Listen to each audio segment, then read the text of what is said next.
What if I told you that one genre embodies innovation and freedom, pioneering new sounds and styles?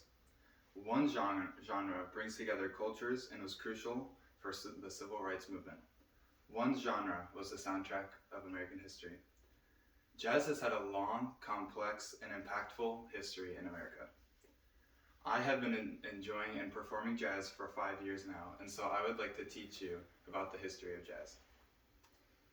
We will be learning about the origin of jazz and where it came from, the evolution of jazz and how it's changed, and the impact of jazz on American society.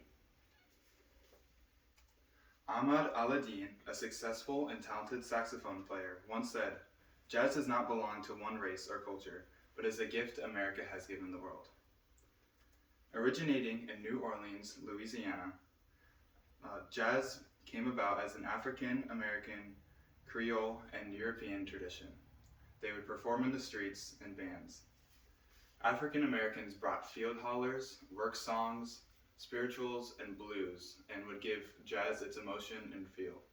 Europeans would give jazz its instrumentation and music notation. They gave them the trumpets, trombones, and clarinets. They gave the form for jazz music. Jazz became popular in the 1910s. It would spread to Los Angeles, Denver, Kansas City, Baltimore, and New York City. Another city was Chicago, where King Oliver and his second cornet player, Louis Armstrong, would change history. In the 1920s and 40s, jazz reached its golden age. Louis Armstrong, Duke Ellington, Count Basie, and King Oliver would change jazz. King Oliver invited Louis Armstrong to join his band, and together they would solo and play in Chicago. Eventually, though, Louis Armstrong would leave. In 1927, his Hot Seven would spread a new style of jazz, swing. Swing was Louis Armstrong's greatest innovation. It was loved by everyone, and it was used in music all around the country, specifically in jazz. In his 2001 interview for the book Conversations with Jazz Masters, Nicholas Payton said, "Louis Armstrong is the father of us all. Regardless of style or how modern we get, his influence is unescapable." Duke Ellington was another trailblazer for jazz.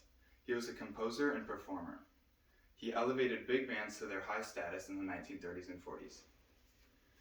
Herbie Hancock, a pioneer of jazz fusion, said big bands had 4 characteristics: different instrument sections totaling 10 to 24 people, driving rhythms, simple harmonies, and solos for individual performers. Duke Ellington would also include new styles in his music. Bubber Mikey would use a plunger on his trumpet and create a wah-wah sound, and Joe Nanton would make his trombone growl. The first style to come about after swing was bebop. Bebop was a very complex, fast style of jazz. It came about in the 1940s and was not meant for dancing, only for listening to. In the 1950s, however, jazz, or smooth or cool jazz, came about, which was complete opposite to bebop. It was slow, smooth, and simple. Eventually, jazz became more electronic. Keyboards and electronic drum kits were used in music. Jazz also took much inspiration from hip-hop, pop, and rock music, and the other way around. Jazz would influence many other genres. Jazz was also a great stepping stone and voice for people in unfair situations, such as black people and women. Many people would write songs after sad and sorrowing events. Jazz at Lincoln Center says that in 1963, when he, John Coltrane, learned that the bombing of an African American church in Birmingham, Alabama, had killed 4 young girls, he drew on all of his expensive resources to create a haunting musical elegy titled simply Alabama.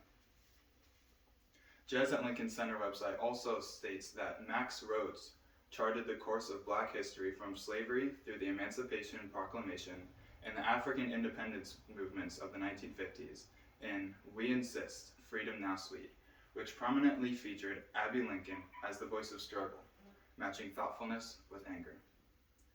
The jazz helped musicians and other people voice unequal things in society. To review everything we talked about, Jazz has a very complex history rooted in a mixture of cultures in New Orleans. Also, Louis Armstrong and Duke Ellington were two of many performers and composers who revolutionized and popularized jazz in the 1900s. And to end, jazz has had a great impact on American society by giving a voice to those who otherwise wouldn't have one. Thank you.